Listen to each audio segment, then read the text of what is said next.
Okay, we're live. Hey, oh, I'm so excited. Hi, everybody. Um, Hello, everyone. hey, Raven. Hey, Virginia. I am so glad that we are here. We are on time, and we are ready to have a really exciting conversation. But before we dive into it, I'm A-Day Fox, and this is my channel, The Black Carnivore. And we are here to talk about all things to do with eating low carb, eating carnivore, and taking care of our health and advancing the health of Black people. To just to clarify who we are, we are a whole foods meat based approach, and anybody who is eating 70% or more of their diet from animal fats is considered, well, in biology, that's the definition of a hypercarnivore. So everyone from a whole foods based keto diet on up to a strict carnivore like me, that's all in the carnivore family. So you're all welcome here. But we are very supportive of eating meat, eating fat, and cutting out the sugar and carbs. So, to that end, we are going to have a really exciting conversation today from three teachers who want to talk about sugar and learning and the impact that it has on kids, on the classroom, on learning. And I assume that this is a problem even now, as kids are home, or did their learning from home. Like, this is a problem everywhere all the time because there's so much sugar in our diets and everywhere. So, let's go ahead and dive in and start having a conversation. So let me introduce. We have Tracy, who is Black and Keto on Instagram. And we have Melissa, who is Primal in the City on Instagram. And we have Claudette Corprew, who is at Cute Lady. Wait, what is it? Cute lady Corprew on Cute Instagram. Lady. Yes, Cute Lady Yeah, I don't Corprew. know. I No, just no, got I on like it. Instagram. I just got on Instagram when I started looking at your YouTube stuff. So I Oh, don't okay. know how to use Instagram at all. Well, I thought that is a great name. You certainly are cute, and yes, now Yeah. we can follow up with you at Cute Lady Corpro, and I will. I think I'll put the information in the description later on. But let's go ahead and start talking. And everybody who's here, please hit the like button. The more engagement we have, the more we can push this video up. And I think this is a topic that is incredibly important. So we definitely want people to come across it and see it. Okay, so hey Raven, hey Reed and Gold, and yeah, let's get started. So the idea behind this video came about because we were starting to talk about education and specifically like the changes that teachers see in the kids when they eat candy. I mean, and how, and those changes are like immediate and really, very visible. And so, that sort of started a conversation about kids and sugar and how it affects learning. So I thought that would be a great conversation for tonight. So, all you teachers and people in education, feel free to pipe up and ask questions and comment in the chat box, and let's do this. So, yeah, why don't we get started? So, well, Tracy, if you want to give some of your education background, like what did you do, and Sure. yeah. So I have over 20 years in a large urban school district. I am on the counseling side of things, assisting students with being prepared. I've worked pre-K through 12. For the last 10 or 15 years, I've been in a high school. And so I see, and I'm guilty. I'm guilty. The brief time I was in the classroom, let me just say, I am guilty of rewarding students for doing great things with food. I am guilty of doing that in the past out of ignorance It's a very common tactic that we would reward students for good behavior, reward students for good grades, reward students for attendance with food. And typically the food is going to be high fat, high carb, high sugar food items. So it's going to be, I came up in a time when it was nothing for teachers to have. When I say a full Thanksgiving dinner, we would host full Thanksgiving and Christmas dinners for our students. Yes. I'm very familiar with what is being served in lunchrooms across the country, especially in communities that are predominantly communities of color, predominantly communities where students receive free or reduced lunch. I'm very familiar, especially working at the high school, and I work for one of the, high-profile high schools in my area. And typically, when it's high profile, that's academics and athletics. So I'm surrounded on a daily basis because we have one of the top football teams in the country with top football players. I'm constantly surrounded by popcorn, hot sausages, hot dogs, chili dogs, walking nachos, walking tacos, any type of carbonated, sugary beverage. I mean, this is what is being offered, served, sold to our children every day. And I don't say that coming from a place of judgment. I say it coming from a place because now I know better about what to put in my body. My goal is to help people to get educated and knowledgeable so that in just little chunks, little bites, if we just start maybe in our circle with our children, offering them some options, we can make a shift just with little movements. So yeah, I love what I do. I'm passionate about working with young people. And trust me, my weight loss, eating ketogenically, has been noticed by many of my colleagues, of course, and many of them have made some changes in their diet because of what I model in my work environment. I know, that's so great. A lot of times, people are pretty down on the way we eat in the first, months or a year, but after 2 years, they're kind of like, you're aging backwards. What's going on? Yeah. Yes. So Melissa, why don't you give us a little introduction of yourself and your education, or your work in education? Sure.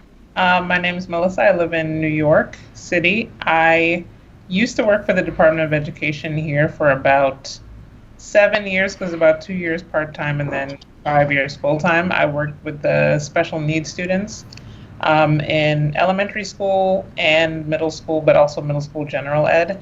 And the emphasis, especially with special needs kids, on food as rewards and food to get them to accomplish any task, really.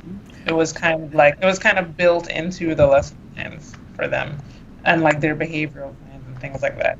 And it was just, it was a lot to see like how much we were giving them, how we like just used it as a way to like assist with their education, and it was alarming in general. But I left education about a year ago, but vivid memories. Yeah. And Claudette, how about you? Well, I live here in Hampton, Virginia, and I am a special education teacher, been special ed for about 20 years now. And I have done the gambit from severe and profound to where I work now with kids who are in the regular ed classroom in middle school. And we give them everything to help.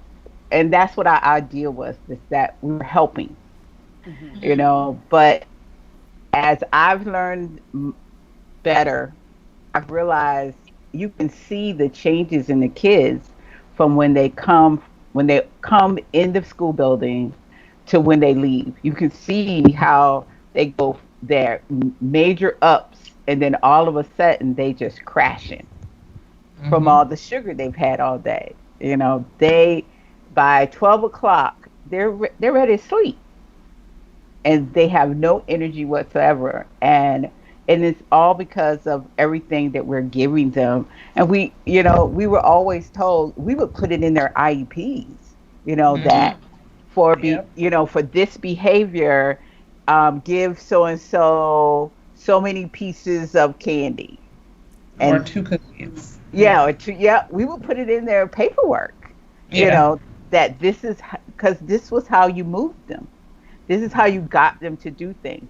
And now that, I'm working with kids who aren't that severe, but they still expect that. They expect you to say, I'm going to run to 7-Eleven to get you Yes. something if you do this. I'll bring M&Ms to school tomorrow if you Okay. do this, and we'll work for the M&Ms that day. And you don't even realize how much they're eating until you see the crash happening, and you're like, oh, okay. Maybe that was a little too much for the day. So wait, I'm sorry. They would have a crash when you gave them too much, but they wouldn't crash if you had gave them just the right amount. Yeah, Right. every day was too much, because by 1 o'clock, Mhm. you're trying to figure out why they won't wake up, Exactly. and like they've been to gym, but they walk into the room and they're out. They put their head down and they're out. And you're trying to figure out why, but you're not realizing that since first thing this morning, they've had donuts, they've Hmm. had chocolate milk, they've had all this bread, they've had Mhm. the potatoes and gravy with Yeah, lunch. yeah, And then you gave them candy to help them work, to get the work going. And we would come into the school building sometimes with Krispy Kreme donuts first thing in Yes. the morning, Yes. because it's like the kids did a great job the day before with the substitute. So I Yeah. have to give my kids a reward. So I Yes. stop by Krispy Kreme donuts, and they're like, "Yay, Miss Corporate got us Krispy Kreme donuts." yeah, Right. Yes. yeah. Yes. Yes. The So, mhm. accuracy of your statement. So Yep. So all the And teachers in here know exactly what you're talking about. yes, yes, they Yeah. do. Yeah. I mean, when I hear these stories, I think, God, I don't think I ever would have, like, I would have come out of school weighing, like 500 pounds. Like, I would have done so much to get the Yeah. candy. And I didn't have much of an allowance. Sometimes I wonder how these kids are eating all this stuff because I didn't have much of an allowance. I would come home and dig through the couch for some coins to go get some penny candy. So, I was kind of limited just in how much I could have. So, I do kind of wonder how does that work? Or, I mean, I guess if you're getting it at school, like that's kind of how it works. well, Exactly. sometimes, and here's the thing, and I know exactly what you're speaking to, because when I was growing up, and even with my children, we weren't much we weren't into snacking per se. Hmm. So, like you said, if we were to get any type of candy or something, it was because maybe an uncle or grandma or someone gave us a quarter. That's back when you could get a lot for a quarter. Hmm. Um, you know. But I'm thinking about working in education, and how many times in my past I have noticed children who didn't always have money to buy those things that the school is selling for fundraisers. And oh, this poor thing, and they're such a sweet child, and they're so quiet and they're so well behaved. Let me give them $1 Yep. to buy some of this stuff. You understand what I'm saying? And Yep. Yeah. it's not that you're wrong per se. Your heart goes out to those children Right. who maybe don't have what other children have Hmm. access to. But again, it just speaks to how we're acculturated to use high calorie, high sugar, high fat, high carb food to, and it's we discussed this yesterday. It's a form of control, it's a very covert and subtle form of control. So in special ed, when you're saying give them a Snickers bar, if you're putting that in the IEP in their, educational plan, essentially, if we really were to think about it and break it down, is how can I control this child and make them behave in the way that I want them to behave? And it's with sugary sweets, And it's just about changing a mindset. It really is. Like I said, most people are not intending to damage children, but we just have been taught this in our society. Yeah. This is how you deal with things that are hard. You use things like sugar to manipulate, make it easier, even if it doesn't feel like a manipulation or the intention is not manipulation. Yes. But doesn't it make it harder in the long run? I mean, aren't they even less mentally with it? And I think so. I think, a lot of people probably don't realize that yet, especially in the educational space, because if nutritionally we're just starting to learn about these things and it's really becoming slightly more mainstream, it'll take a while before that nutrition and education connection is made, but it's important, especially after, I'm sure we all watched The Magic Pill, and there was a set of parents in there that were working with their kids. I'm sure that wasn't like the perfect approach that they took, but the improvements that they saw with their autistic child, it immediately made me think of the kids that I used to work with and wondering, like, what could it have been like if we knew, we should put in their IEP, Bobby will work for cookies. Like, I've actually seen that in an IEP. Bobby will do work for cookies. Yes. Well, wouldn't anybody? I mean, honestly. I mean, you put that in my chart. For 3 cookies, she'll go walk the. You're reading my mind. If I'm dating a guy, a good way to just get me to comply with whatever is to feed me. You want to see a movie I hate? Just offer me food. Yeah. Well, Black Health Media says, do you see a rise of ADHD with maybe the correlation of the amount of sugary foods they consume? Yes. I think so. Yeah. I think so. So, I mean, I guess I wonder, so many people are being diagnosed with ADHD. Is it ADHD or is it just like a sugar crash? And if you remove that, would they no longer have that, diagnosis? I think we have a lot of kids that are being diagnosed who really it's diet. It's just what they're eating. And because once they get into the school system, especially our boys, once they get into the school system, then it's like on and popping. Like they want you to be still, be quiet, sit down.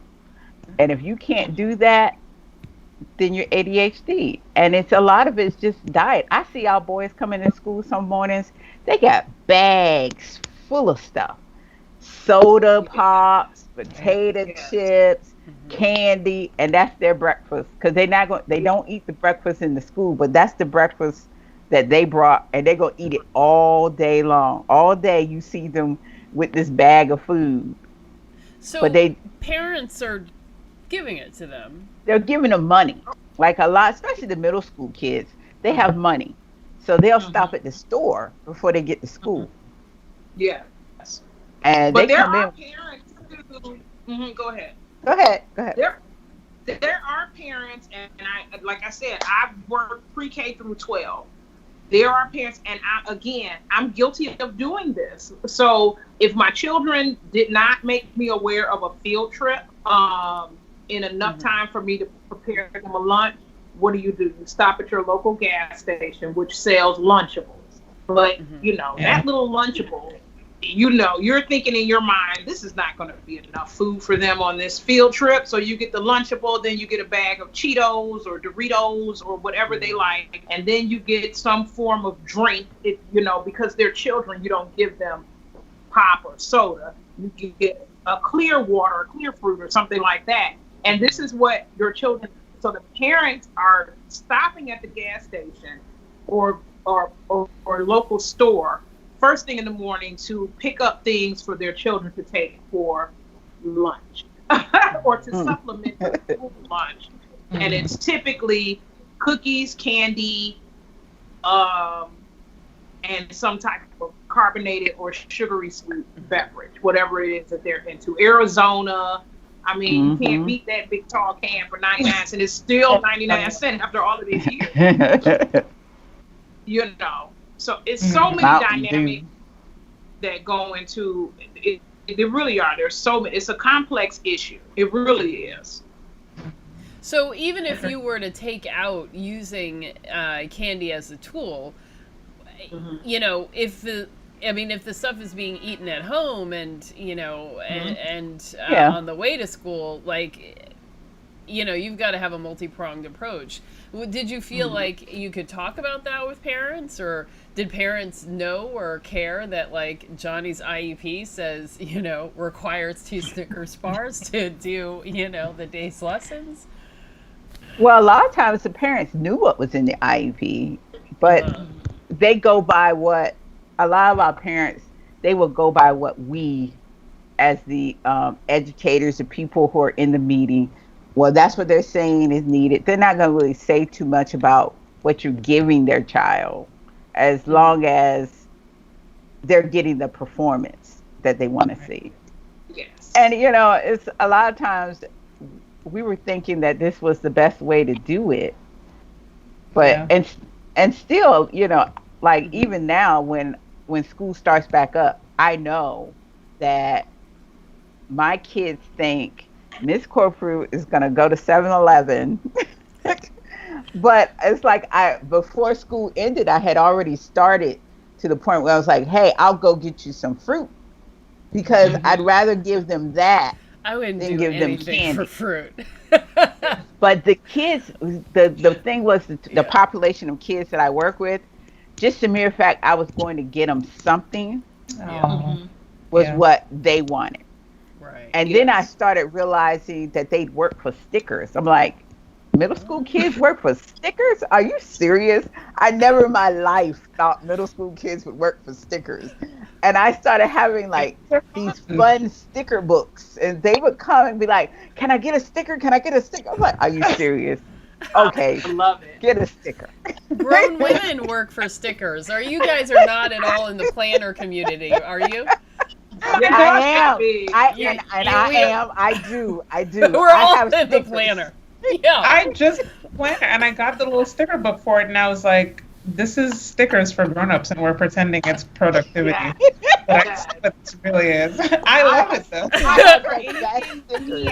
Any neon sticker you got.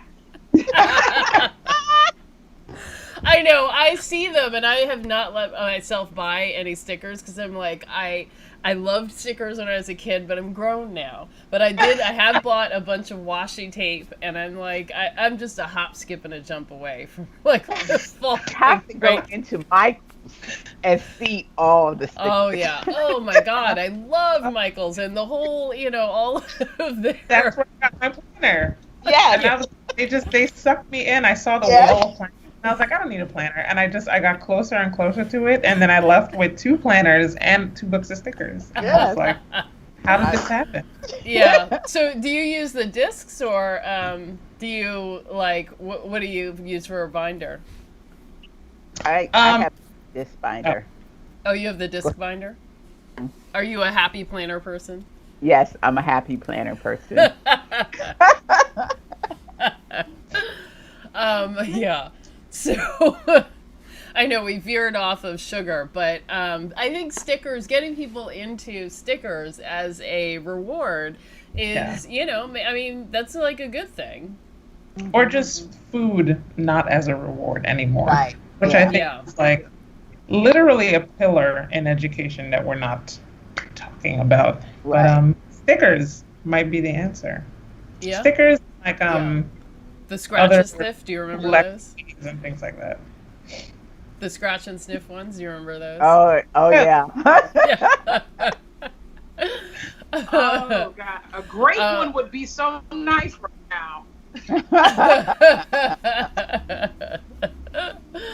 Okay, so yeah, for for some of the people, I think we have veered off. But I think that stickers is a great way to think about, you know, how to handle rewards.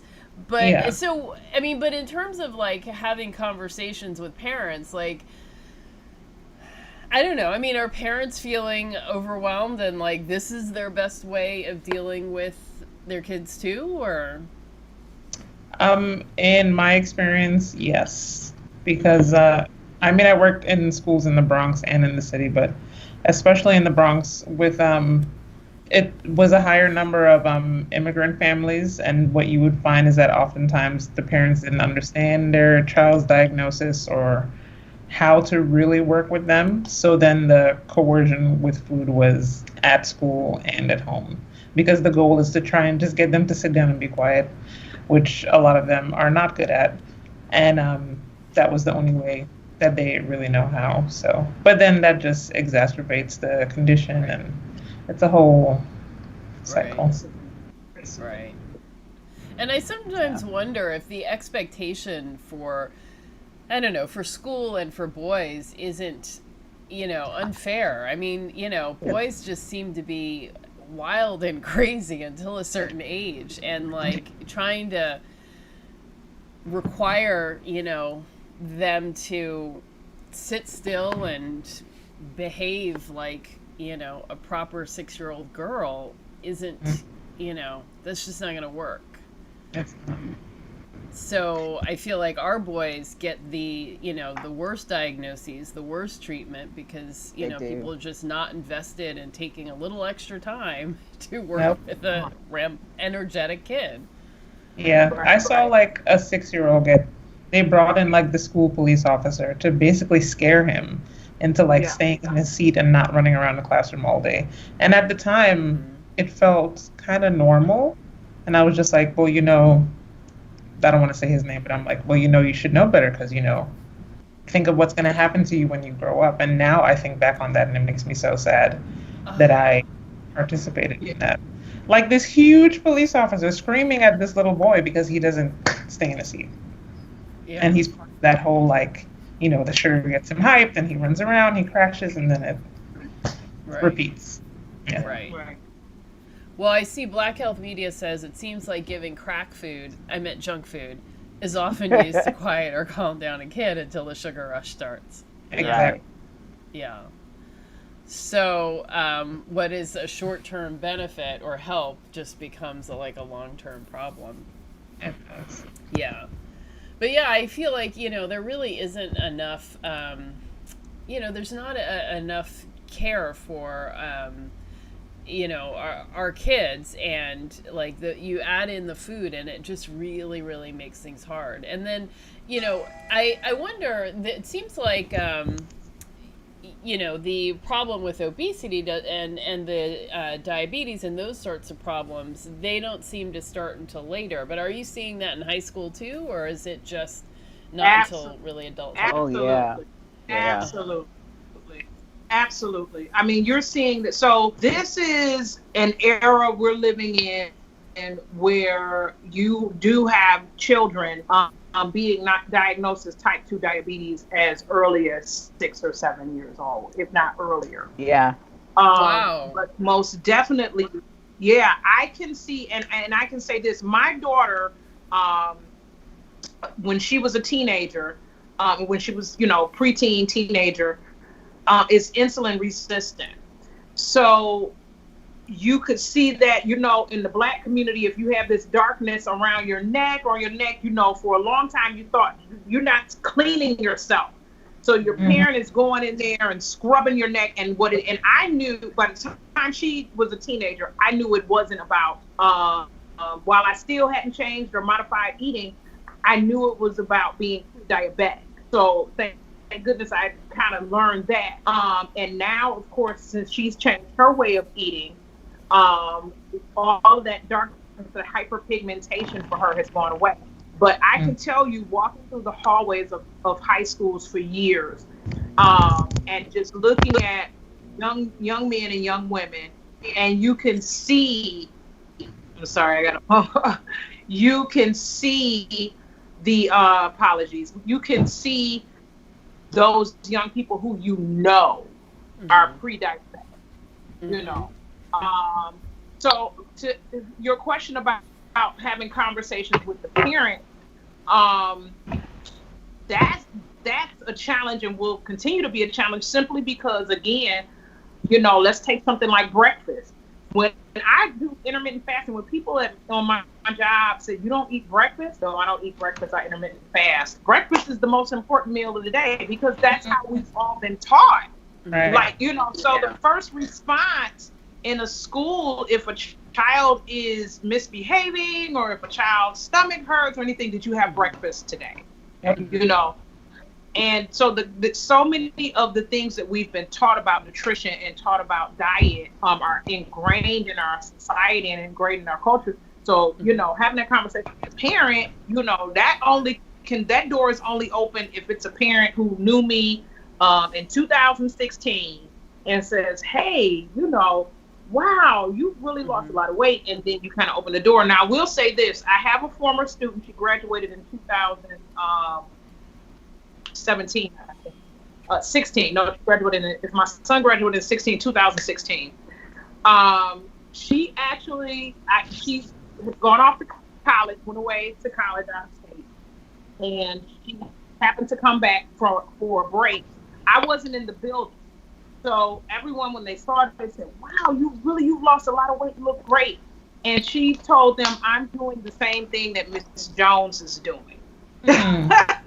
So when I got back to the building later that day, she was gone. And they said, they were reporting to me, she's doing what you're doing, So people watch you, and that's really what I advocate for is, as we've talked about before, tell your story when you have the opportunity. Model it in your community as much as you can, and just be open to respond when people ask questions about how do you lose weight or how have you been able to maintain the weight loss. Because like I said, really, it's a system that we only are right now probably only going to be able to take small bites out of for right now. Yeah. And what about for parents who do want to sort of, change how things are happening? Like they can control what's happening in the home food-wise, but then the kids get to school. Like, how does that work? Can parents say to the teacher, hey, I don't want you to give candy? Or like, how does that work? Yeah. Oh, they can tell us. Yeah. But then how do you, get the performance or... And that must feel so weird if the kids are like, hey, like my next door or my next seatmate like has all this candy and I don't get any. And yeah, it used to be difficult with the special needs kids because obviously you can't explain that to them. Like, well, your parent says that you can't have this, which is why everybody else has it except you. It would just usually turn into a tantrum. I worked with smaller populations where it would be like between 6 and 8 kids in a classroom. So it was a little easier to like, if the kids are having snack time over here, then you can separate like the 1 or 2 kids. But in a bigger classroom setting, I can't imagine. It must be very hard. Well, typically in a general education population, I'll say this, those types of things are not happening. So you're not going to have in a general education, or I hate to use the term regular ed, but you're not going to have everyday, all day snacks, things of that nature. So and so now in many school districts, your students, depending on what their disability is, are mainstreamed into general education classes, general ed population. So there's a little less of the candies and cookies and things of that nature. But if it's a classroom where then you will have a student sitting next to another student. That's a possibility. They're allowed to have now and later's or M&Ms or chocolate chip cookies, and I'm sitting here, sucking my thumb or something like that, twiddling my thumbs, I should say. Yeah. So, but But it's really it's a culture. It's a culture thing. It really, really is. Yeah. Yeah. Agreed. Well, we have some activity in the chat room, and please go ahead and hit the like button while you're here. We definitely, that'll help with the with promoting the video, because this is a really important message. But Raven says the high school I coach at gives kids sugary drinks and chips after sporting events in China. I will be developing a new food plan for athletic events this coming school year. That's amazing. That's nice. Very, very accurate. Yeah. They carb load our athletes. I mean, and as I said, I work for a high school that is one of the top football teams in the state. You know, consistently, we have the top recruits across the country, and it's nothing to come in on a Saturday for early in the morning for a game, and there's an entire buffet with a chef. Who is prepared. Wow. I mean, it's like, because yeah. And again, at the game, you are being sold, and as I said yesterday, I love a good hot sausage. I do. The hot sausage, though, is coming with this sugary sweet hot dog bun, the ketchup, the mustard, the chili sauce, the nacho cheese whiz type sauce. You have the hot dogs, you have the potato chips, you have the sugary sweet drinks. This is what is being sold to the fans, And again, yes, after the game, the players are rewarded with pizza. The boosters are coming with, they're barbecuing off to the side. We got a whole thing. Let me tell you, it's a thing. Yeah. It's a whole thing. Yeah. Yeah. Well, I guess when I went to school in Michigan, at University of Michigan in Ann Arbor, and I guess tailgating is like a thing. Yeah. You know. Yeah. Black Health Media says at the YMCA games for youth sports, it's always given a sugary Gatorade with cookies, chips, and cupcakes. The parents are the ones usually giving this after the game. Yeah. Yeah. So then we have a lot of education to do with the parents, and the teachers can only be expected to do so much without that message being reinforced at home. Exactly. Yeah. So, I'm surprised that my alter ego, from real life to online as the Black Carnivore, like, I haven't really talked about it a whole lot with my actual, people I know in real life, but, people are starting to notice. And so, talking about it, I'm beginning to talk about it, and people are beginning to be like, huh, this sounds crazy, but maybe I will try it. Yeah. It just might work. Yeah. Well, at a certain point, when nothing else does and nothing else works, it's kind of like, well, I may as well. Yeah. Yeah. What do you have to lose except weight and health issues? And yeah. I mean, just the idea, and I've said this before, the idea of living the next 30, 40 years on pills, it just bothered me. It bothered me, right. And so many of the people in my circle, this is what they look forward to, is I'm going to be on this medication for So imagine for children who are starting now.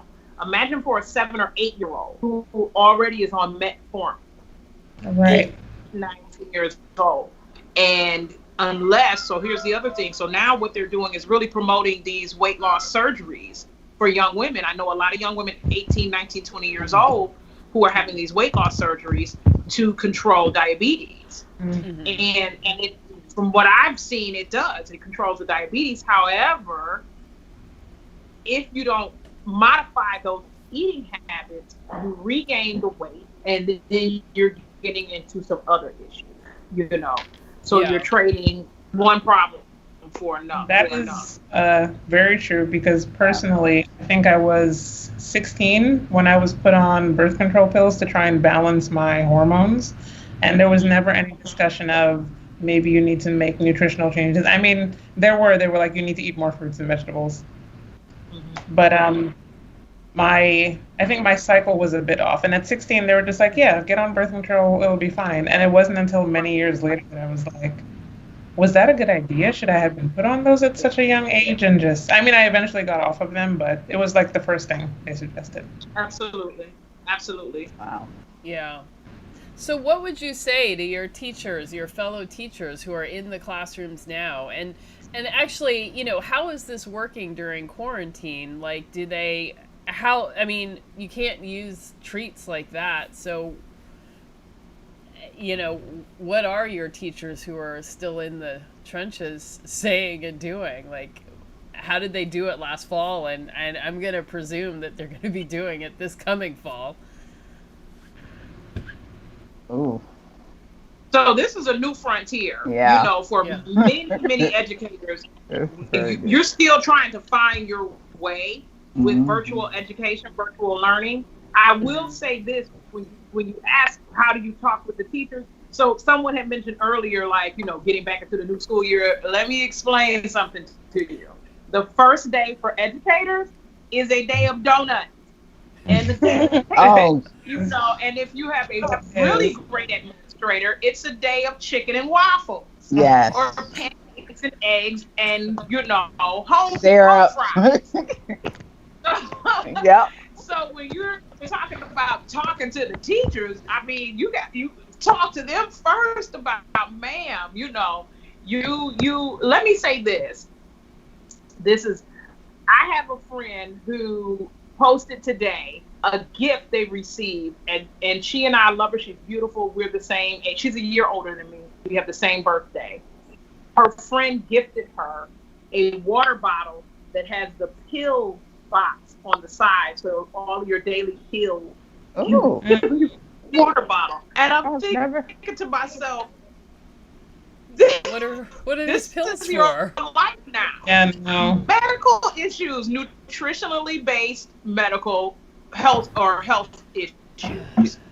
Right. So, we're working in environments where we're the outliers a lot of times, because you're working in and I think Coco mentioned this before, that she's concerned about, she's seeing things from a different perspective with the coronavirus, as far as being the principal of a school and being concerned that a lot of her staff have some ongoing health issues, and bringing them back into the building and being exposed to potentially being exposed to coronavirus. And that's a very, very real concern. So when we're talking to the teachers, and again, this is not coming from a judgmental, you've got to put this Twinkie down right now, but just really, really trying to help educate our tribes, on better choices. And so, like I said, the first day of school, it's a scattering of even the fruit they offer is high sugar fruit. It's oranges, apples. Here we got a watermelon grape salad. Yeah, apple juice, orange juice. Just gallon jugs of it. And it's a donut and croissants and it's welcome back. Yeah. Welcome back. So. And then next week, bake sale and. The candy sale. Right. Yeah. Oh, the candy sales. Yeah. They used to get me every time. The little peanut butter cups.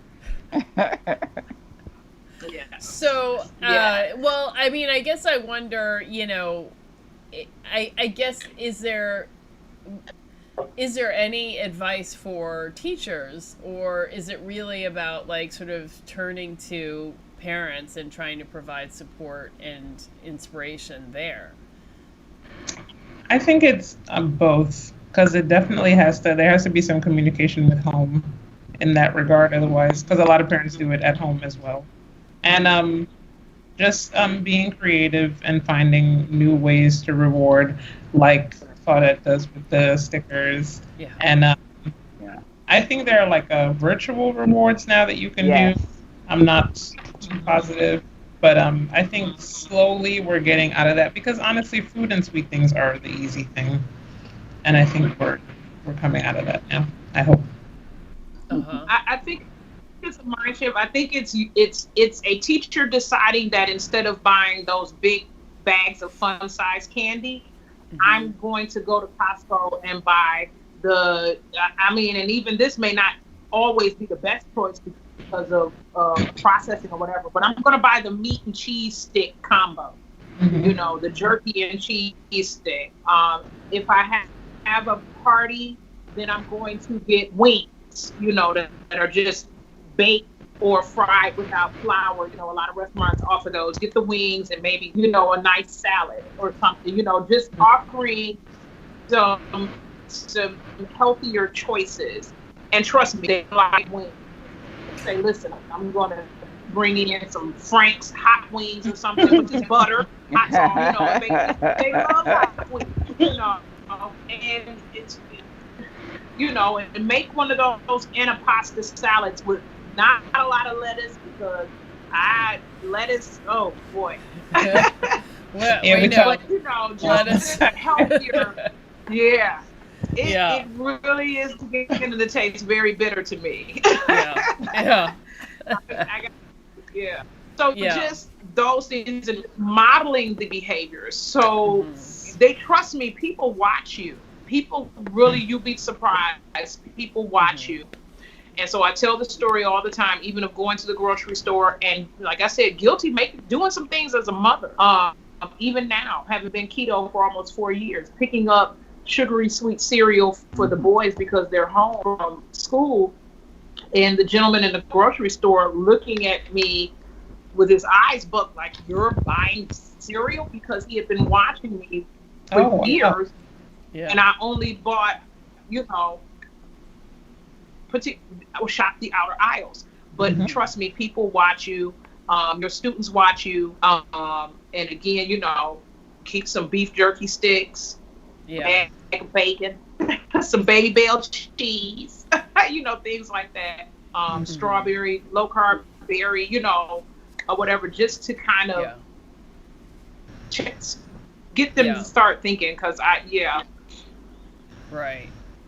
Agreed. I mean, I've been trying to think about how we, you know, reframing the way that I kind of talk about all of this stuff. Because, you know, so many people are really focused on, like, losing weight and, like, how they look. And, you know, while that's important, and I am all for looking good and doing whatever you need to do to look good and to feel good about how you look, I really do value that. But, you know, it's so much more than that. And I think it is, you know, it really sort of sinks in, like, how much of your life is impacted by choosing the types of foods that you do. And, you know, and really starting to think about how, you know, sugar, like, causes, you know, insulin resistance and, you know, and potentially diabetes and hypertension, and all of these things lead on to bigger things like, you know, strokes and heart attacks and then and cancer.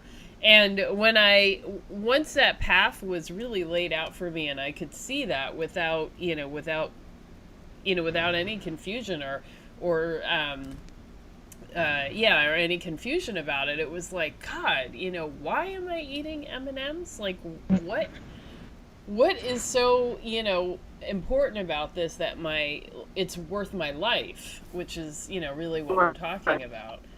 So, so I would like to be able to reframe that, you know, amongst kids and everybody. I mean, I know it's so hard, but, like, you know, if there's a way to do that, you know, that would really, I don't know, that would be really important. So what do you think? I mean, how do kids, I know what I thought about when I was a kid and what were my values, but how do you reframe values? Good question. I also feel like the traditional school model is kind of stressful on the kids. I made a lot of kids do succeed through the current model and, make it to the end. But a lot of kids really struggle. And then things like snack times are those like moments of happiness through the day where it's like, you get your little hit. It's not so bad now. But Yeah. I that's also one of the things that I think is coming out of this pandemic is kind of a restructuring of education, especially if so much of it is online. So I think that's one good thing that's coming out of this, and hopefully the nutrition and like less sugar agenda will tie into that as well. Yes. Yeah. Yeah. Well, I hope so. Me too. Although I've heard so many parents complaining about, the homeschooling and feeling like they were doing so much of it. So, but some of my family members homeschool their kids, so they're like, what are you complaining about? I do this all the time. Yeah. So Carnivore Mystic says, "Oh my God, I'd work so hard for little cheeses." Reed and Gold says they still use candy as a reward in grad school and professional education. It's nuts. No way. Yes, they do. They do. When I go to trainings, they put candy in the middle of the table. Yeah. They put candy in the middle of the table so that we can, and then they'll refill the candy bowl once it's gone. They do. Yeah. I always thought it was really funny that they keep that bowl of Tootsie Rolls at Planet Fitness. And like that, Right. the big, and I'm like, it's a good business model, guys. I used to always Right. try to get my brother to do, low carb or keto with me. And, he'd be standing there saying, this diet doesn't work while he's holding a blow pop that he's eating. And I'm like, you can't do it that way. So, yeah. And he would work out at Planet Fitness and come home with pockets full of Tootsie Rolls. Right. Yeah. Yeah. Bad point. Arian says The challenge of going to conferences and they're serving you a lunch and you're please let them have some sort of sandwich I can deconstruct into something I can eat. Yeah, just or even with I've eaten a lot of dry salads at meetings, conferences, things like that, because it's the best option. But they have a ranch dressing you're not too sure about, or sugary vinaigrette, and people are watching you. Why aren't you eating? And if you're with some of your team that you work with in your school, they know. And sometimes you can be prepared by taking that little Ziploc baggie of bacon, and I've done that. I've taken my own. I step in especially if it's local. I come in with my own breakfast and lunch. Smart. But the challenge of going to some of these things, everything is the bread is as big as your head for these sandwiches, Yep. And creamy soups, which is nothing wrong with a cream soup if you're making it, if you know how to make it, but it's like I said, it's our culture, and it's just working little by little to try to change some of the thinking in our culture about food and about what we're putting in our bodies. Absolutely. Starting with the kids. Yes. So I think that we also think of as so resilient too. So it's like, oh, we'll give them all this junk and it won't really matter. And I think someone mentioned it in the Zoom last night about kids who already have plaque buildup in their heart at like age 3, which is insane. Wow. Yes. Yeah.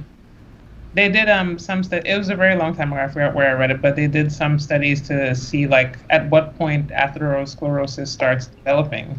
And it used to be that it would start developing around the 20s, the 30s, the 40s, but now there are people who show signs of it from toddlerhood. Wow. Yeah. It's the 20s. Yeah. Well, Arian says I've been training for work where they give out candy, and Raven says I blame the parents. It starts with them and the admin in the school system. Yeah, I mean, we have to understand the circumstances at home as well that that don't support the kids, and So we have to understand that. And, we're also used to sugar as a reward for behavior. Yeah. So I know. I suffer from that too, for sure. And it's definitely difficult. And, I don't know, it begs the question, like, are we all doing such boring, hateful tasks that we need sugar to guide us through? Like, maybe we need to have a bigger question about, should we be doing Sometimes Yeah. it is, so I honestly, sometimes it's drudgery, Yeah. Yeah. And what's really bad is when the kids know that my kids know that I love chocolate. So they would like come into the building, like especially like right after Halloween, and they knew I like the Hershey's Kisses. And they would come in and go, "Here, Miss Corporal, here's some Hershey Kisses for," and I'm like, "Oh my God, please take them." And you don't want to tell them, "Take it back." No, I don't want it, because they have, as far as they're concerned, they've done the best thing in the world for you. Yeah. And I'm like, "Oh my God." Yeah. So I put the Hershey Kisses in my desk. By the end of the week, they're gone. Because I'm like, I can't do it. I can't do it. So I wait, finally you eat had them to or you give them away? Oh, I'm sorry. I eat those. They're gone. They're gone. So I have to like just say no. I have to tell my kids, no, don't bring me chocolate. I can't handle it. And I'd be very honest with them. Like, just don't bring me in chocolate. I love you. Don't bring me in chocolate. Yeah. Well, so, learning how to say no, I'm sure that's really hard. And it is a thing to, to provide teachers with support, especially given how much, teachers go out of pocket to, to buy stuff for kids and everything. And so it does seem like, there's a great desire to, to offer teachers stuff. But, it usually comes in the form of food, right? So that's got to be a challenge. Yeah. So when I was working, I worked in a place that was super, it was very food focused. And so, it was always somebody's birthday, and each person got their own special cake. And another woman I worked with, she liked to find out everybody's favorite donut. And then like once or twice a week would bring in your exact favorite donut. And I was like, oh God. So when I first went keto, that's an episode of Seinfeld. That's an episode of Seinfeld. Yes. Where Elaine is working in this environment and she's complaining to Jerry that it's all of these birthdays.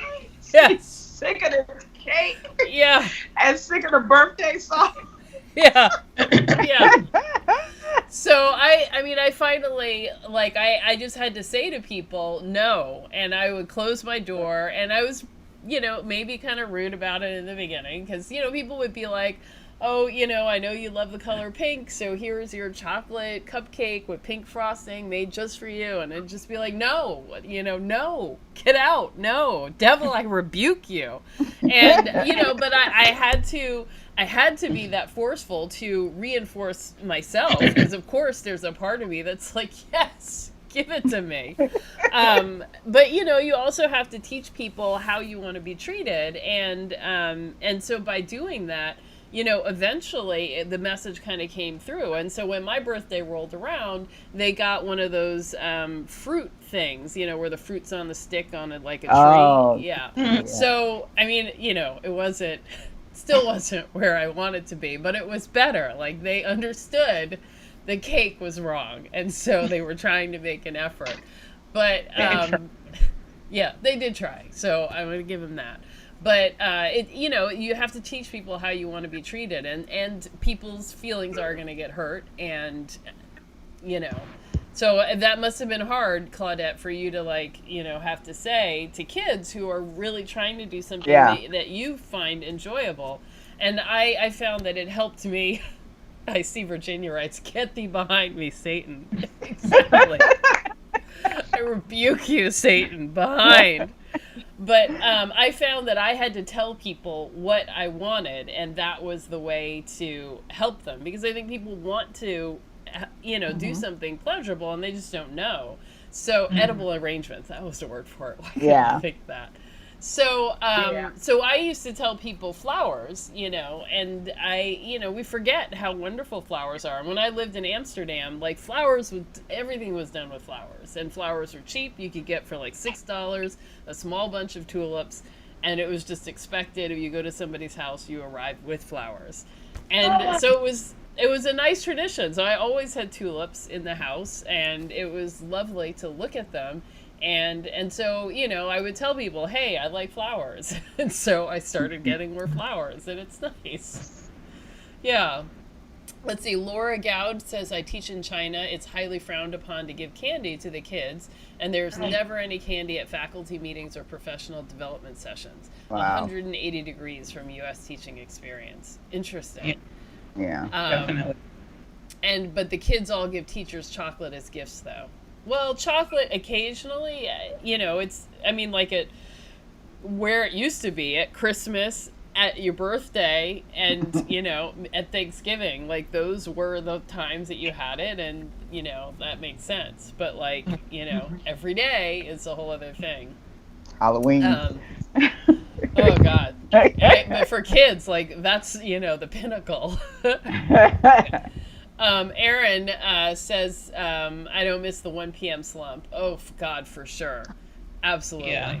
And even me, I noticed that, like, if I had pancakes at lunch, which I, would do sometimes, at 3 o'clock, I would be nodding off at the desk, my head nearly hitting the computer. And I would finally have to say, okay, I can't have that for lunch.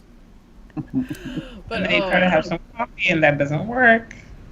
Yeah, no, that does not work. I would sneak out of work. We would, so you have, my routine was to come to work, then order this big full breakfast from a local restaurant, eat the big full breakfast.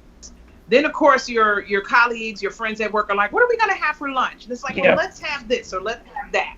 So then you order lunch, someone either delivers it or you go out and pick it up, and then they'll come into my office, and then we're all sitting around my office, talking, laughing, or eating these big lunches.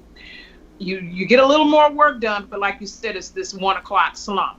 So now, school day ends at 3:20, but guess who's sneaking out of a side door? Because I gotta go home, I'm ready for a nap. Yeah. And so one day my principal calls me into the office. This is a true story. I'm not proud of it.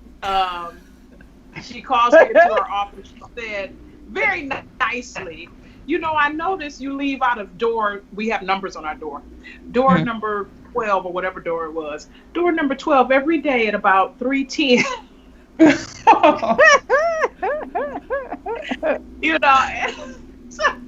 And what could I say? I wasn't going to say, no, who, me, because I knew she knew. Because her window where her office was situated, she could see me going to the parking lot to my car. And it was because I'm ready to go home. My son played baseball at the high school where I work.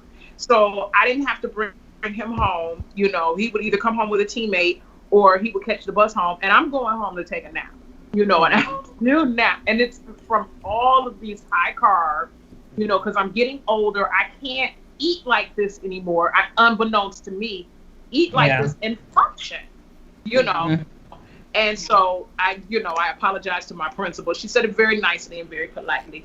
And I said, it won't happen anymore, whatever. But now, here's the thing. Now it's like at 5 o'clock in the evening, they're like, you're still here. Yeah, I got to get this. Because I have so much energy now. I'm ready for anything. What do you want to do? I can stay here till 11 o'clock at night. And so energy, what are you doing here at 6 o'clock in the morning? I'm working out, and then I'm going into my office to get this report done, and it was really a big part of that was a change in my eating habits. And that's true. That's real talk and true story. Yeah. That's amazing. Honestly. Well, I think that we don't, we think that we could handle these things when we were younger, but I don't think I ever could. I remember a time I was going to a tutor after school for French, and I was sitting in her office, and I literally fell asleep between, question number 6 and question number 7. She was waiting for me to answer, and then she was like, did you just fall asleep? And you were like, yep. Yeah. So she was like, she was pretty pissed, and she was like, go home.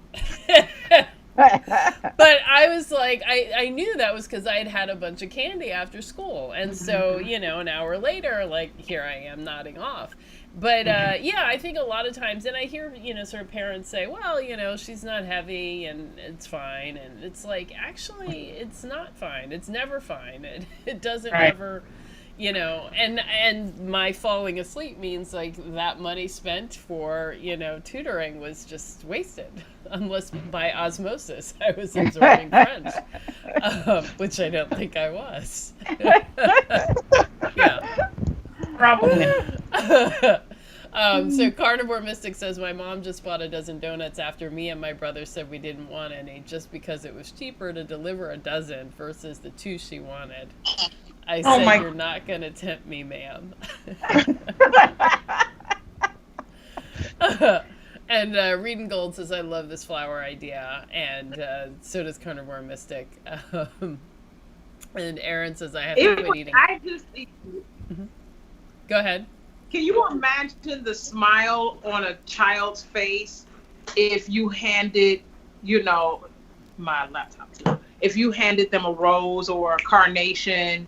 You know what I'm saying? Mm-hmm. And not every child would necessarily appreciate it, but I think for many of our young men and young women, just the thoughtfulness of a very inexpensive bouquet that they may even re-gift to their mom when they get home, but that's okay. You know?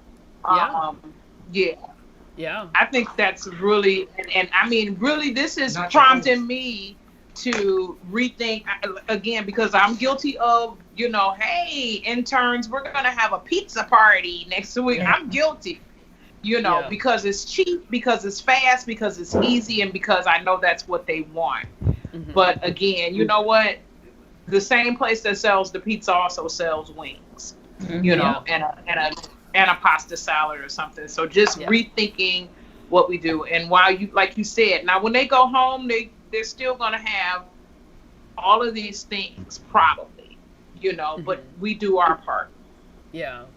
Well, one of the things that I did when I was losing was to create a rewards list. And so for every 5 pounds, I had a list of things that I would get. And the list, was generally like inexpensive things. Only for like major milestones did I have like a very inexpensive item. But it really kind of helped me, stay focused and, excited. And all of these things are, of course, not food things. But I think, coming up with a list of things that you really like is really important. And, I'm not a boy, so I don't know what's exciting for a boy, but in school, like if I were offered nail polish or lipstick, to as a way to get my behavior, you would absolutely have had my attention. So, I don't know. Rethinking that. And like when I was a little kid, my grandmother's best friend worked at Revlon. They used to have a factory in the Bronx. And so she worked there, and they always had these little itty-bitty lipsticks that were like this big, samples and stuff. And so as a kid, it was like, lipstick that's my size. That's adorable. I loved it. So, I behaved for that, for sure. Mm-hmm. So definitely something to think about. Let's see. Aaron says, I used to feel like a zombie in school. How many kids don't pay attention in school due to diet? It's a scary thought. Yeah, absolutely. Yeah. Mm-hmm. And let's see. Aaron says, I have to quit eating carbs. I'm sure I'm not optimal anymore, and I hate it. My body does not process them well at all. Actually, I love you said that a little while ago, Tracy, that in referencing your big lunches you used to have at work, it's that you either eat that way or you function. There is no both. Yeah. And that explains it in a way that I haven't really heard before. So that was very. And I used to be that person that would fall asleep at the drop of a hat. Like, it was really ridiculous. I was going over, to my friend's house one time, and I texted her when I was at the stop that was one stop away from hers. And by the time I sent the text and like the train moved out of the station, I fell asleep and missed her stop and ended up at the last stop. Like it was so ridiculous. In the space of like 30 seconds, I fell asleep. Wow. And I love that that doesn't happen to me anymore. And I knew somebody who was getting tested for narcolepsy. And, you know, it's really right. But, you know, this totally happens. And it's like all sugar. Yeah. Yeah. And for But a little think while, about if you were talking about like you were drinking and you passed out on the train and you missed your stop and woke up at the end of the line, which, you know, Right. that's also happened. Everyone would be like, I have a problem. Yeah. And they would Yeah. say, And it's like it's impacting your life. I mean, that's the definition of like an addiction. And so Tracy, Like a you drug, know, yeah, you're sneaking out of work early. Your boss has to call you in and say, "Hey." Like that is classic. Your drug is now beginning to affect your career and your life. Yes. but we just And I have- casually don't think about it that way. No. It's crazy. Yeah, my office was like a heroin den, except it was carbs. Yeah. Yeah, You with know, like 'cause we're little all- snacks all You over the know, place. people are nodding out in my office in the I had at that time I had a huge office and I didn't have to share it.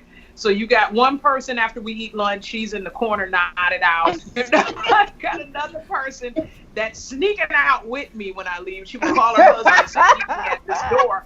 You know, so it's like, you know, it was just like some sort of trap house. With Jets Pizza and Lucky Dragon Chinese food, and you know, Yeah. it was like Yeah. a trap house. Yeah. I feel bad. I feel so. I was a horrible. I was just contributing and to it. you're drawing people into it too. I mean, how many times you're like, oh, come on, I'll share, I'll give you some. Order Bucharest for lunch today. You know, Yeah. extra fries. I love their fries. You know. Yeah. Oh, Carnivore remember- Mystic says her grandmother was an English teacher and she always would take us to the dollar store, go there and have a bucket of crafts and toys as a reward for school. And so glitter pens and Play-Doh. Okay, glitter pen. Oh, I love pen. I think even as an adult, I would enjoy a glitter pen. Yeah. I would work for a glitter pen right now. Yes. Yes. Today. Or the Yeah. pens with the fuzzy things. The fuzzy Yeah. things on the pens. Yeah. Works for me. Yeah. So, it is important to think about what are, good rewards for you that you enjoy, because we need rewards. We need, we need to feel like, happy and excited about something new. But, finding things that are not food is the way to go. And I see there's a conversation in here in the chat about raw honey. And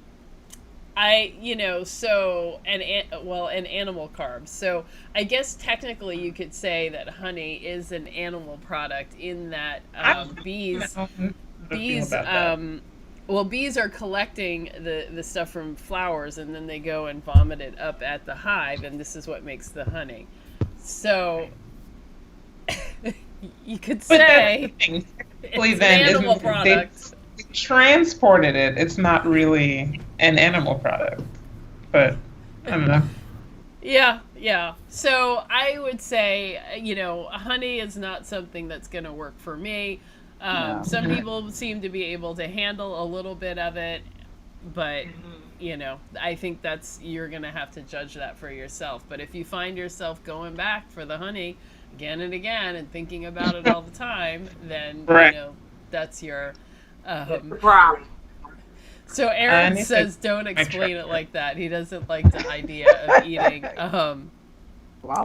eating vomit. But I don't know. Bee vomit is delicious golden bee vomit. Virginia says, "Oh my God." I said it once to somebody who is not like a carnivore or keto person, and she nearly started crying. And I was like, I'm sorry, I'm just sharing with you, like, actual facts. I mean, I know that you love this food, but it's not, I don't know what to tell you. Like, this is what it is. It's still beef on right. it. So. Yeah. They don't have pockets, so this is how they carry it. So. Oh, little bee buckets, so they can carry it. There's pollen in here. Virginia says I'll never eat honey again. Gross. But, I mean, part of me, too, it's like, I mean, every food can be thought of as gross, Like, is it not gross to eat, like, a cow's thigh, shoulder, skin, foot? Like, I mean, everything you could think of as gross. So, if it nourishes you... Yeah, so if it nourishes you, then it's food. If it doesn't nourish you, then it's not food. I don't know. But I don't know. I felt like, too, I mean, if I'm going to be a carnivore, like, I can't be squeamish about food or meat. At all. So So, yeah, there are people who still are very squeamish, but it's like, like, that's just not going to work. I have to get over that, so... I'm through that. I'm sorry, myself. Virginia. I remember the beef tongue last night. Oh, yeah. So, beef tongue, we're going to have to try it. So, Virginia says you made me cry too, A-Day, the grossness, the horror. But meat's different. I don't know. I mean, some vegans don't eat honey, too, because they consider it an animal product. I don't know. But, the honeybee is going extinct, like, it's a whole big deal, and they're scared of the murderous hornets that are coming. Like, there's crazy stuff coming to the bee community.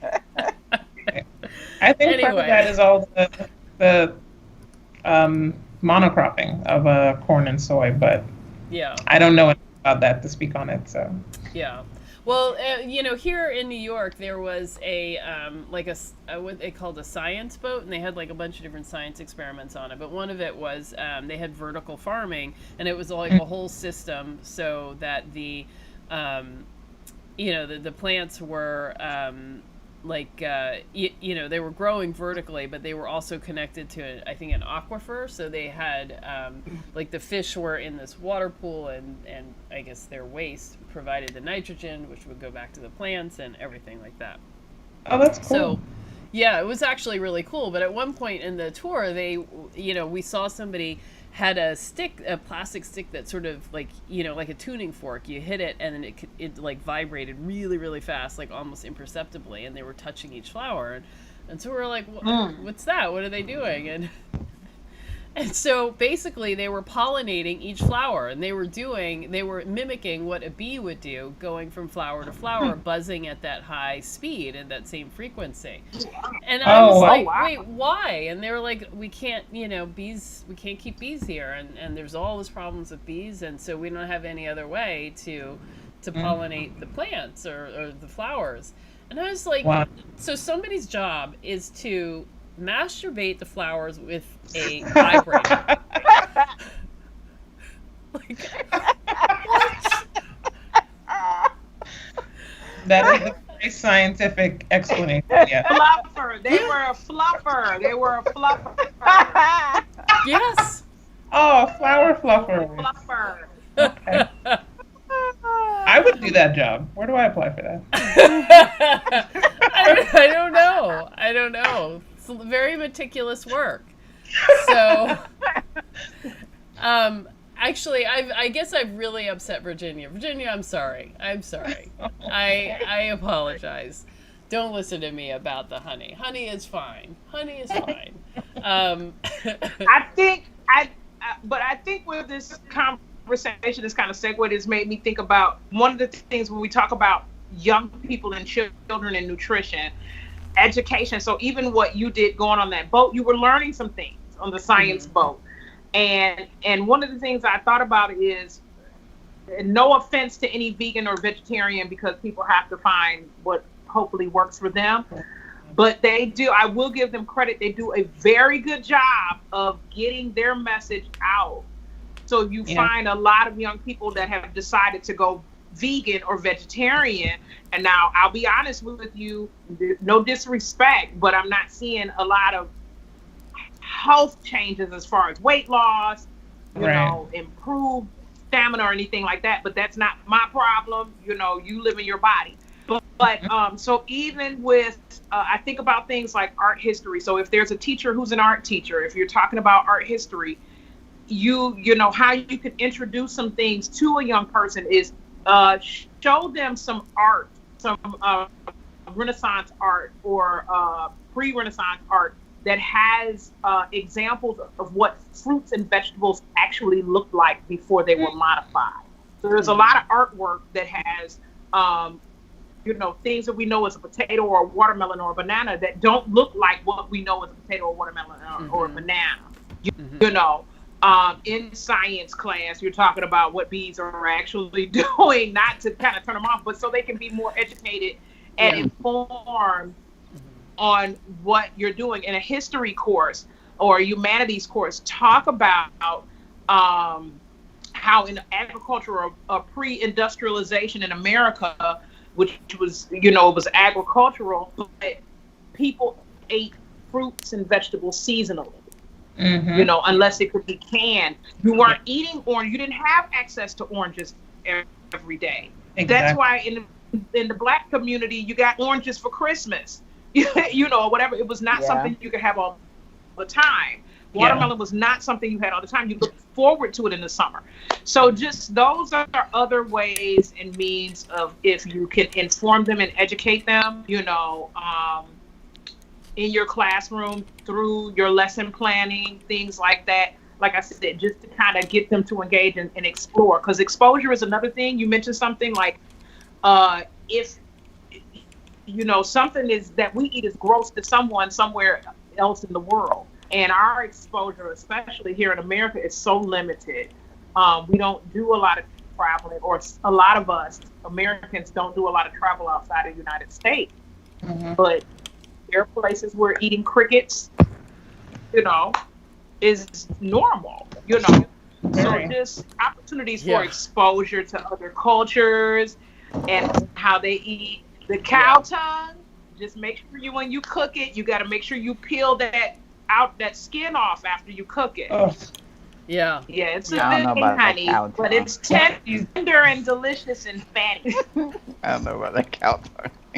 I'm working up to it. Where do you even buy cow tongue? I believe y'all. At the supermarket. I have never. So unless you're looking for it, you're not going to notice it. Oh, okay. Right. But it's there.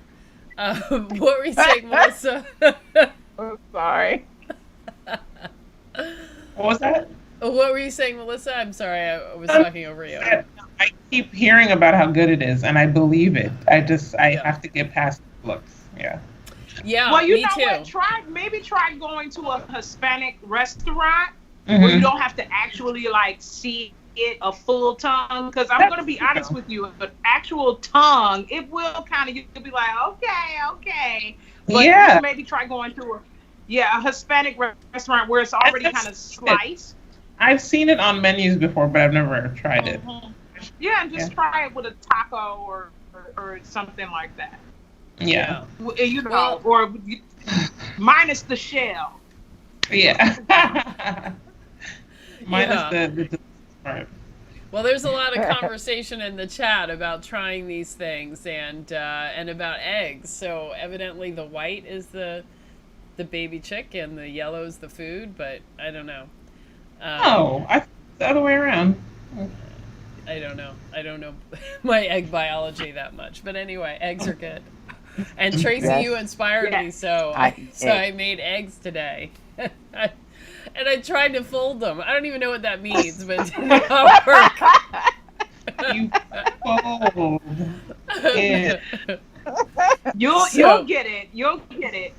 Yeah, okay. Well, in any event, it was delicious with scallops. I love scallops. I just love them so much. Those scallops look fantastic. Yeah. Those scallops look fantastic. Yeah. Yes. All right, so we have had a fantastic conversation today. We have veered away from school, but I guess the the takeaways that, I see is like we've got an uphill battle here, and we got to work with parents and support parents and get parents to support us, or support you guys in the school to, to kind of shift things. But, I think there are, trying to look at other kinds of rewards is a great idea. And evidently, by the way we lit up, stickers work at all ages. Stickers work at all ages. And we've got to have a whole other call that is just about our planners. Because I want to hear about what you're doing. And I just totally revamped my whole system, so I would love to hear from all of you. Yes. But that's not exactly Black Carnivore. But there is a vibrant, thriving Black planner community on YouTube. My daughter is heavily invested in plan. I mean, she spends a lot of money on her planners. A lot of. Is she more organized for it though? I'm sorry. Is she more organized for using it? Actually, she is. She really is, and she uses her stickers. So she has a planner for her home office, a planner for her office at work. The baby. I'm sure there's a planner. For the baby coming. I mean, and when she told me how much she paid for one planner, I said that's like a designer wallet. She's really into it. Yeah. I'm good with just the neon little stickers. That turns me on. Just the little neon arrow stickers. I like to see that. I like to see the little neon arrow stickers. Well, I've got multiple planners and then an overview planner to direct all of, because there's all these things happening in the individual planners, and they have to be brought together. Right. A planner for the planners. Yeah, absolutely. And then you got to have your spiritual planner. You got readings, you got progress to make. What are the themes for the month? What are your benchmarks? Yeah. I think that's what took me so long in Michael's. Do you know what I still have? No, there were so many different. What I still have? What? I still have my Franklin planner. Remember the Franklin planner? Oh, yes. Yes. I still have. That was like a gift to me when I first started working, because my current job, I've been working for 24 years, and it was a gift to me. So it's my Franklin planner is about 21, 22 years old. I was just getting started out, and that was just a big thing. You had to go through a little course to learn how to use it. Oh, wow. There are so many courses now, too. Fancy. Nice. Melissa, you were saying something. I'm sorry, I talked over you. Oh, no, I just, as a planner newbie, I had no idea what I was getting into. I was standing there and Michael was looking through all of them because I had no idea there were so many. If somebody had just said buy a planner, I would have thought you just go to the store and you buy a planner because they're all the same. They're not. And I ended up looking up some stuff on Instagram and I found this meme that made me it was so hilarious to me. It was like, I thought I bought a planner, but I think I accidentally joined a cult. And I was like, oh my God, that's it. 100%, absolutely. And I can't believe how many videos. I can't believe how many videos I watch of people planning and just doing their planner for the week with the stickers and all of that. Yep. And I'm looking at this thinking, within the last 3 weeks. But I'm. Thank you for inviting me into your cult. I love it. I love it here. So we have veered into talking about planners, but in the chat they're talking about ground beef burgers with liver, some talking about doing it with kidney, and Carnivore Mystic says she cuts it up into the liver and the beef into pieces and puts it in the blender. And Reed and Gold said, kidney is so good, just soak it first. I use 2-to-1 water to vinegar, and I think some people use milk. Yeah. Okay. Yeah, milk for liver. I know milk for liver. Yeah, soak the Well, liver no, in, she's though. talking I know about that for kidney. sure. Oh, okay. I think that's to maybe remove the taste of urine. Oh, okay. The kidney. Oh. Well, it's the Okay. kidney. I mean, Yeah. that's the argument that people have, that it, you know, I- it has the taste of urine because I it is a tried kidney.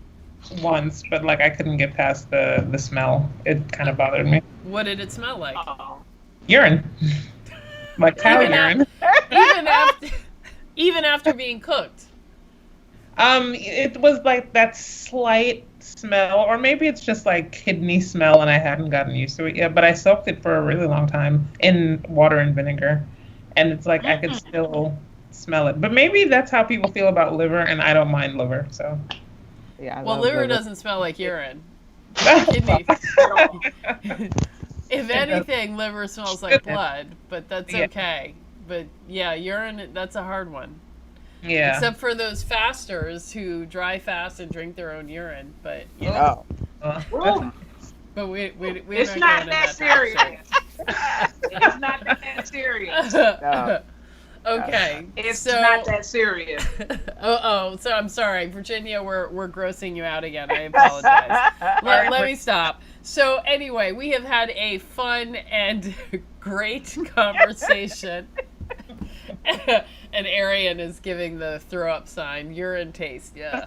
Yeah, urine's not a pleasant flavor. That might be like if you went to Hogwarts and you had those jelly beans, like that might be a jelly bean flavor that would turn me off of jelly beans. Yeah. So, Potter jokes. what'd you say, Melissa? I don't know. I was just I appreciate a good Harry Potter joke. Yeah, that was the first one I've made in a long time. What was it? Birdie's beans or I can't remember. Birdie Bots, every flavor beans. Right. So Ronnie says my mom makes a mean kidney. Okay, good. Okay. You're gonna have Recipe. to post your recipe. Yeah, post your recipe in the Facebook group because I would need to know how you make a kidney good. Because I see it in my grocery store. Like for some reason now they're carrying like all the organs. So, yeah. Okay, now we got Carnivore Mystic thinking about jelly beans. Stop thinking about jelly beans. Okay, so we're gonna wrap up, but thank you guys for coming on. I really appreciate it, and and I think that it's a great conversation and really important to think about. Think about how what's happening in schools and with our kids. Like sugar seems to really get in the way of the learning process. So I fear for this generation. Yeah, Absolutely. I think first, thank you for having me on. And the best advice I could give to anyone, my children are adults, but if you can, as much as you can, as a parent, just try to guide your children. If you have school-age children, small children, guide them as much as you can in what they eat and kind of provide them with better options, to create some habit that will be better for them in the long run. I mean, that right now, that really is for some of us the best we can do right now. And then hopefully your children will model it for their peers, and they'll wonder, what are you doing? Why is your skin like this? Why does your skin look so great? Or why can you run 2 miles more than I can run? Those types of things. So that's the best advice I can give to people, and really find out what your children are being fed in their school. Definitely. Yeah. Especially in those school lunches. Yeah. All right, guys. So thank you so much. Claudette or Melissa, do you have any last words, parting words? Nah. Everybody be well. This was great. This is great. It was definitely enjoyable. Well, I really enjoyed having you on, and I hope that you will do it again. It is really fun doing these kinds of conversations, and I think really helpful for people. Because, these things aren't being said, and we need them said. Yes. Yes. All right. Very All right, so All it was a right. pleasure, and I will see all of you again soon. And I'll be back on Thursday night for Carnivore After Dark, where we are supposed to be talking about these racy topics. So Like I will be. masturbating flowers. I know, right? Like, oh. All right, so good Getting night, that everyone. flower off. Good night.